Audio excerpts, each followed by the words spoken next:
കൂട്ടുകാരെ, ഞങ്ങൾക്ക് കറിക്കുള്ള ഒരു കൊട്ട മീനാണിത്. ഇത് ക്ലാത്തി ഉടുപ്പൂരി എന്ന് വിളിക്കും. ഇതാണ് കണ്ണാടിപ്പാര. അതിൻ്റെ ഷൈനിങ് കൊണ്ട് അതിനിട്ട പേരാണെന്നാണ് തോന്നുന്നത്. പണ്ട് തൊട്ടേ എല്ലാവരും പറയണതാണ്, ഞാനിട്ട പേരല്ല.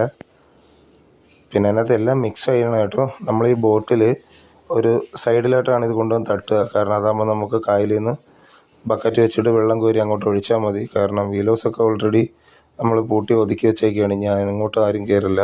അത് കണക്ക് തന്നെ ടാങ്കിൽ വെള്ളമൊക്കെ പണി കഴിഞ്ഞ് വന്ന് എല്ലാവരും കുളിക്കുമ്പോൾ ഏകദേശം കഴിയും. പിന്നെ ടാങ്ക് തേച്ച് കഴുകി വെച്ചേക്കത്തുള്ളൂ. കാരണം അടുത്തിട്ടാണ് വെള്ളം എടുക്കാൻ വേണ്ടി. ടാങ്കിന് മൂടിയുണ്ട്. മറ്റേ പൊടിയോ കാക്കയോ ഒന്നും വന്നാൽ പീടിയൊന്നും ചെയ്യത്തില്ല. സേഫായിരിക്കും. പിന്നെ ഇത് പലതരം മീനായതുകൊണ്ട് എല്ലാം സെപ്പറേറ്റായിട്ട് തരംതിരിച്ച് വെച്ചിട്ടാണ് പകുക്കണത്. അപ്പോൾ എല്ലാവർക്കും ഒരേ കണക്ക് തന്നെയാണ്. അങ്ങോട്ടോ ഇങ്ങോട്ടോ ഒന്നോ രണ്ടോ മീൻ കൂടിയും കുറഞ്ഞിരിക്കും, അത്രേ ഉള്ളൂ.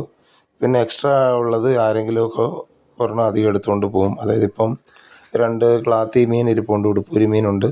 അത് ഇപ്പോൾ ആരെങ്കിലുമൊക്കെ ഒരാൾ സെലക്ട് ചെയ്യും. പിന്നെ നമ്മളെപ്പോഴും എല്ലാ തവണയും തോനെ മീൻ കൊണ്ടുപോകാൻ പറ്റില്ല. ഒരു തവണ സ്പെഷ്യൽ എടുക്കുന്ന ആൾ അടുത്ത തവണ വീണ്ടും ഒരാഴ്ച ഗ്യാപ്പ് ഇട്ടിട്ട് പിന്നെ നമുക്ക് എടുക്കാം. എല്ലാ ദിവസവും എടുക്കുമ്പോൾ ബാക്കിയുള്ളവർ സമ്മതിക്കില്ല. അതുമല്ല, നമ്മൾ 4-3 ദിവസം കൂടിയാണ് കരയ്ക്ക് വരണം തന്നെ. അപ്പോൾ ഇങ്ങനെയാണ് ഞങ്ങൾ മീൻ പകുത്ത് വീട്ടിൽ കൊണ്ടുപോകുന്നത്. അപ്പോൾ കാണാത്തൊരു അറിവിലേക്കൊന്ന് കാണിച്ചെന്നേ ഉള്ളൂ.